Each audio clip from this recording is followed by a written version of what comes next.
L'ancien ministre délégué à la justice et avocat Maurice Kamto est aussi le président du mouvement pour la renaissance du Cameroun, le MRC.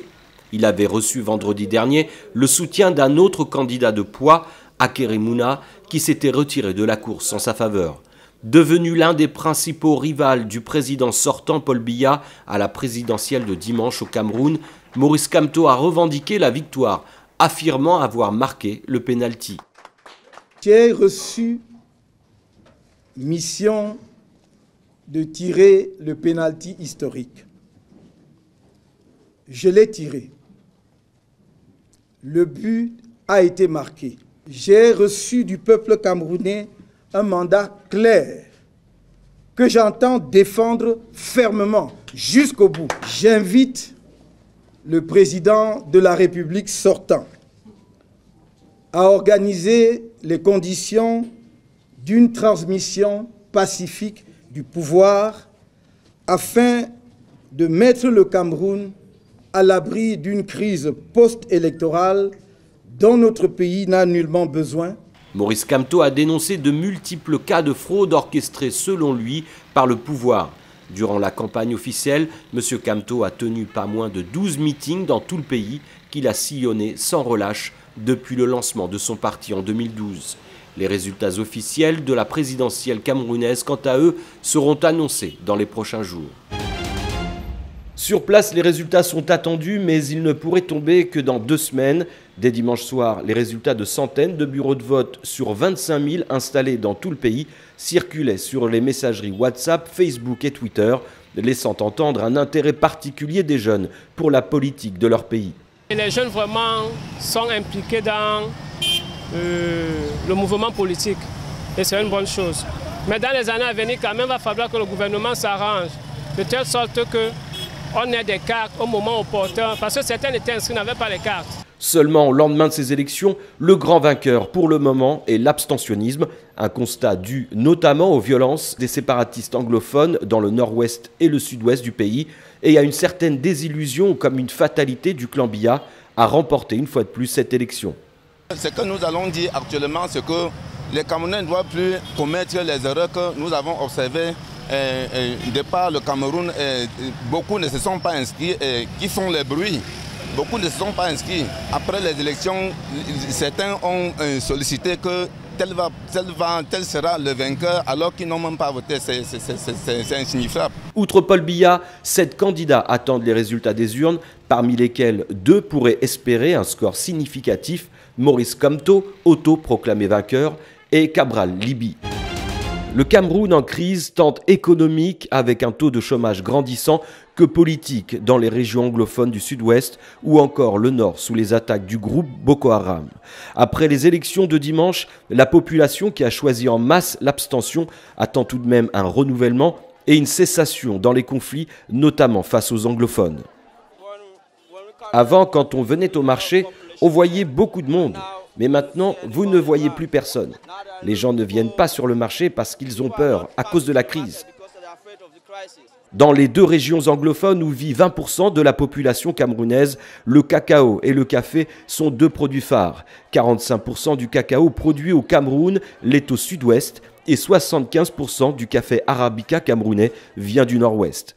Mais dans un rapport diffusé mi-septembre, le JICAM estime que les recettes d'exportation de ces 2 denrées ont chuté de 20% à cause du conflit. Dans la région de l'extrême nord, cible depuis 2014 des assauts répétés du groupe armé Boko Haram, l'impact économique est différent. Au contraire des régions anglophones dynamiques et historiquement créatrices d'emplois, l'extrême nord se caractérise par un retard de développement criant. La crise économique que traverse le Cameroun est imputée par certains au long règne du président Biya. Notre président est au pouvoir depuis 36 ans et il n'y a pas eu de changement. Alors tout le monde est en colère. Je suis en colère. Nous allons à l'école et tu sors sans travail. Rien. Tout le monde est en colère. Dans le sud-ouest, 246 000 personnes ont fui leur domicile et 25 000 ont quitté le Cameroun vers le Nigeria, selon l'ONU. Aucun bilan statistique n'est disponible pour le nord-ouest. La campagne malgache pour l'élection présidentielle du 7 novembre prochain a été lancée sur les chapeaux de roue. Les 3 anciens chefs d'État du Madagascar Andry Rajoelina, Marc Ravalomanana et le président sortant Eri Rajanoari Mampianina, les grands favoris du scrutin, ont déployé caravanes, banderoles et slogans. Dans les rues pendant 2 mois, des centaines de partisans de l'opposition ont occupé quotidiennement la place du 13 mai afin d'exiger d'abord le retrait de lois électorales jugées favorables au président sortant, puis réclamer tout bonnement sa démission. Saisie du dossier, la Cour constitutionnelle a ordonné la formation d'un gouvernement de coalition qui a permis de sortir de l'impasse et de ramener un peu de sérénité. Mais les rivalités entre les 3 principaux prétendants ont vite ressurgi à l'approche de l'élection, chacun y voyant une issue à son avantage. J'ai confiance, j'ai vraiment confiance en notre victoire.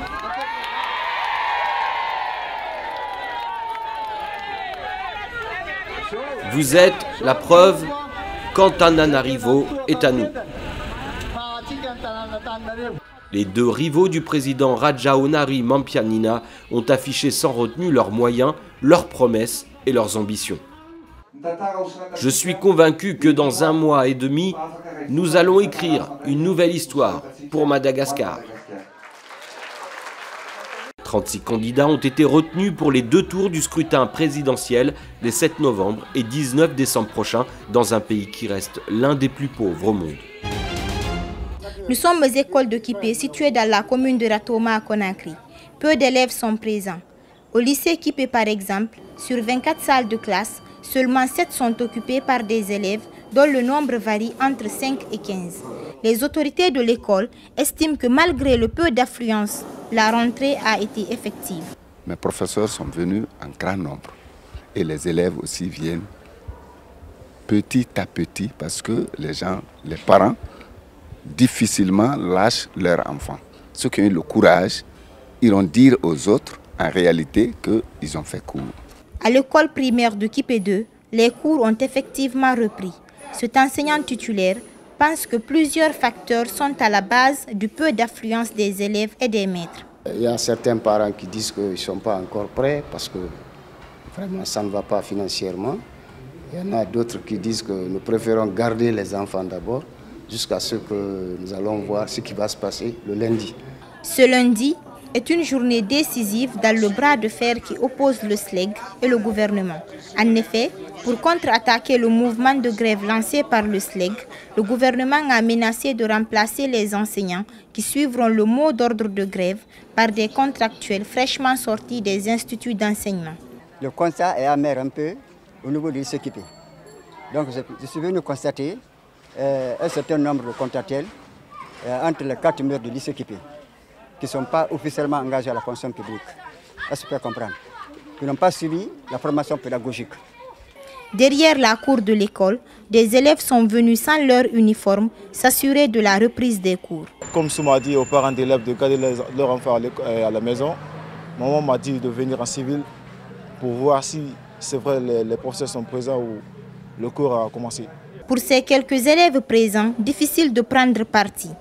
Ce qui est primordial pour eux, c'est de reprendre les cours normalement, sans perturbation. Que cette grève doit cesser parce que vraiment ça nous embête beaucoup. Il faut qu'ils trouvent un arrangement pour qu'on puisse étudier. Ils disent que nous sommes les futurs cadres. Pourquoi alors ils nous empêchent d'étudier? Depuis la suspension des négociations le 1er octobre dernier, aucune autre rencontre n'a eu lieu entre le gouvernement et le SLEG. En attendant, gouvernement et SLEG restent campés sur leur position. La ministre française des Armées Florence Parly a rencontré la force anti-djihadiste du G5 Sahel au Tchad. Cette force qui réunit des soldats du Mali, de la Mauritanie, du Tchad, du Niger et du Burkina Faso a transféré le mois dernier son poste de commandement de Savaré dans le centre du Mali, contre lequel un attentat de groupes armés avait fait 3 morts le 29 juin dernier à Bamako. Le G5 Sahel a réactivé en 2017 son projet de force conjointe, initialement lancé en 2015 avec l'appui de la France, mais les 414 millions d'euros promis lors d'une conférence internationale des donateurs le 23 février tardent à se matérialiser, ce qui repousse le déploiement des troupes. En un an, la force a atteint quelques 80% de ses effectifs prévus de 5000 militaires et mené une poignée d'opérations sans réel impact sur le terrain où elle n'a pas encore croisé le fer avec les groupes armés extrémistes. Le nord du Mali était tombé en mars-avril 2012 sous la coupe de groupes armés liés à Al-Qaïda, en grande partie chassés ou dispersés par une intervention militaire lancée en janvier 2013 à l'initiative de la France et qui se poursuit. Florence Parly a rencontré le président Idriss Déby Itno et les soldats de la force française Barkhane stationnés à N'Djamena. Le Fonds monétaire international abaisse ses prévisions de croissance. En cause, la guerre commerciale entre les États-Unis et la Chine. Malgré le dynamisme actuel de la demande aux États-Unis, nous avons revu à la baisse ces prévisions de croissance pour 2019 en raison de l'adoption récente de tarifs douaniers sur un large éventail d'importations de Chine et des mesures de représailles de la Chine. La croissance prévue de la Chine en 2019 est également en baisse. Les politiques intérieures chinoises sont susceptibles d'empêcher un déclin de la croissance encore plus important que celui que nous prévoyons. Résultat, le FMI table sur une croissance stable pour les États-Unis, 2,9% cette année. Elle devrait s'accélérer puis s'essouffler l'année prochaine sous la pression chinoise. Les taxes douanières que se sont imposées l'un l'autre les Chinois et les Américains vont peser sur leur croissance. En 2017, la croissance chinoise s'établissait à 6,9%. Elle devrait retomber à 6,6% pour 2018.